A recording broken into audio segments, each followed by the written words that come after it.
In the 6th century BC, during the reign of King Cambyses II of Persia, one of the most infamous executions by skinning alive was carried out. The victim was a high-ranking judge named Sisamnes. He had been entrusted with the duty of upholding justice, but he accepted a bribe and delivered a corrupt judgment. In a society where the king's authority and the legal system were sacred, this act was considered more than just a crime. It was a betrayal of the throne itself. Cambyses too chose a punishment that would not only destroy the man, but also serve as a permanent reminder of the consequences of corruption. Sisamnes was publicly skinned alive. His executioners methodically stripped the skin from his body while ensuring that the crowd witnessed every stage of the torment. The agony was prolonged as the process was designed to keep the victim conscious for as long as possible. Once the skinning was complete, Cambyses ordered that the remains of Sisamnes be used as a warning. His skin was carefully treated and then draped over the very chair on which he had once passed judgments.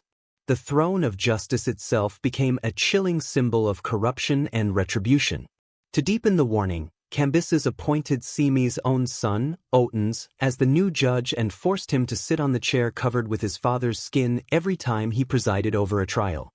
The punishment of skinning alive did not originate with Persia alone. Its roots stretch deep into the history of ancient civilizations where rulers sought not just to kill their enemies, but to break them in the most terrifying way imaginable. Among the Assyrians, one of the earliest empires known for its relentless military campaigns, skinning alive was recorded as a standard punishment for rebels and captured leaders. Victims were stripped of their skin, and the remains were displayed on city walls or gates as a grim warning to anyone considering defiance. The purpose was never simply execution. Death could be delivered swiftly with a sword or an arrow. Skinning alive was chosen because it carried a psychological weight. It was designed to prolong suffering, to strike terror in the hearts of onlookers, and to demonstrate the absolute power of the ruler. In some cultures, the act was tied to notions of religious justice. To strip the skin was seen as stripping away honor, humanity, and even the spiritual essence of a person. Whether in the courts of Persia, the palaces of China, or the castles of medieval Europe, the logic remained the same. Skinning alive was a spectacle of dominance. The punishment of skinning alive was not only about the final result, but also about the process itself. Executioners were often skilled in prolonging the agony, turning the act into a carefully staged ordeal. Knives, hooks, and sharpened blades were the primary tools, though in some cases heated instruments were used to make the suffering even worse. The execution typically began with areas of the body where the skin could be removed without causing immediate death. The back, the limbs, and sometimes the face were the starting points. Strips of flesh were peeled away slowly, ensuring that the victim remained conscious for as long as possible. Executioners were trained to avoid major arteries at first because a quick death would defeat the purpose of the punishment. Victims often remained alive through much of the process, enduring excruciating pain as layer after layer of skin was removed. In some recorded cases, the flayed skin was nailed to walls, gates, or wooden boards even before the victim had succumbed, turning the punishment into both torture and public display. The spectacle was crucial. Crowds were gathered to witness the execution, and the screams of the condemned served as part of the warning. This was not a private death sentence. It was theater meant to enforce loyalty through terror. Some rulers even used the victim's skin afterward as a symbolic object, stretching it over thrones, covering doors, or displaying it in markets. Skinning alive was not a punishment carried out in haste. It was designed to maximize both physical torment and psychological impact. In the brutality of ancient justice, it was one of the most feared methods, remembered not only by its victims, but by entire societies that lived under the shadow of its threat. The execution of Sisamnes under King Cambyses II may be the most well-documented, but it was far from the only instance of skinning alive. Across cultures and centuries, rulers used this method to instill fear and enforce obedience. In the Assyrian Empire, inscriptions and relief carvings proudly recorded the practice. Rebel leaders captured during campaigns were flayed and their skins displayed on city walls as a declaration of victory. These depictions were not hidden. They were propaganda, proof that the Assyrian king's wrath was inescapable. For subjects who saw the skins of defeated enemies nailed to gates, the message was clear.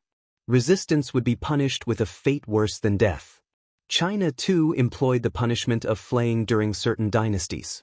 Under the Ming emperors, corrupt officials could face the horror of being skinned alive as both a moral and political lesson.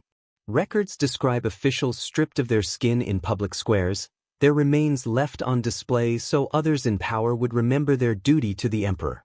The punishment was intended not just to end a life, but to destroy a reputation, turning the condemned into a permanent warning. Medieval Europe also saw its share of skinning alive. In the 15th century, stories circulated of criminals and traitors being flayed for their crimes. Folklore from the Balkans tells of enemies of rulers flayed alive and their skins displayed on fortresses. In some regions, even bandits and thieves were subjected to the punishment, especially when their crimes threatened social order. The act was deliberately exaggerated in chronicles and legends, ensuring that its terror lived on in cultural memory. These examples reveal that skinning alive was not confined to one part of the world or one period in history. From the walls of Assyrian cities to the courts of China and the castles of Europe, the method was universally recognized as one of the harshest punishments imaginable. Wherever it was practiced, it carried the same meaning, a public declaration of absolute power. Skinning alive was never just about destroying the body. It was equally about the symbolism left behind for rulers and governments. The act turned human skin into a tool of authority. By displaying it in public, they transformed punishment into a constant reminder of power. In ancient Assyria, flayed skins were nailed to the gates of conquered cities. Every passerby saw them and understood that rebellion brought only horror.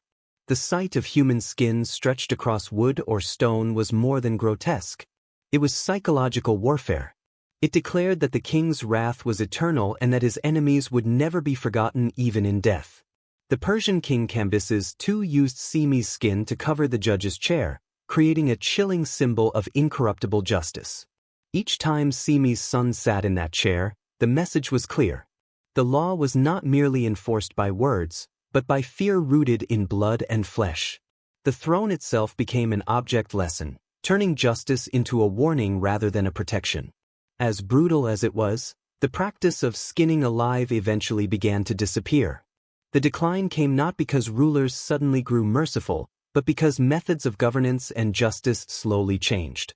By the late medieval period, European states were moving towards centralized legal systems and punishments that, while still severe, were more standardized. Hanging, beheading, or burning at the stake became the primary forms of capital punishment, leaving behind the older, more theatrical methods such as flaying.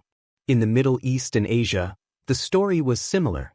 By the early modern era, empires such as the Ottoman and Ming turned more toward imprisonment, exile, or swifter executions.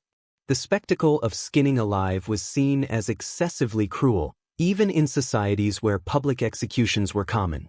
It was also less practical.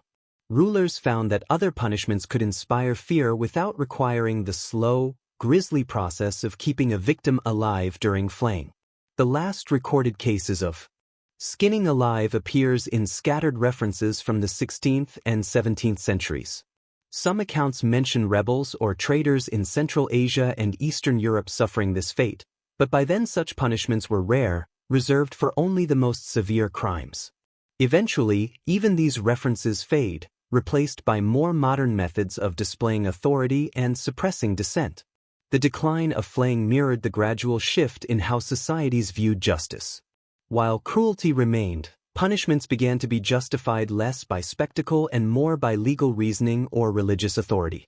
The slow, agonizing death of skinning alive, once a symbol of unstoppable power, came to be seen as excessive, even counterproductive. What was once a feared and widely used method slipped into the realm of history, remembered for its horror, but no longer practiced.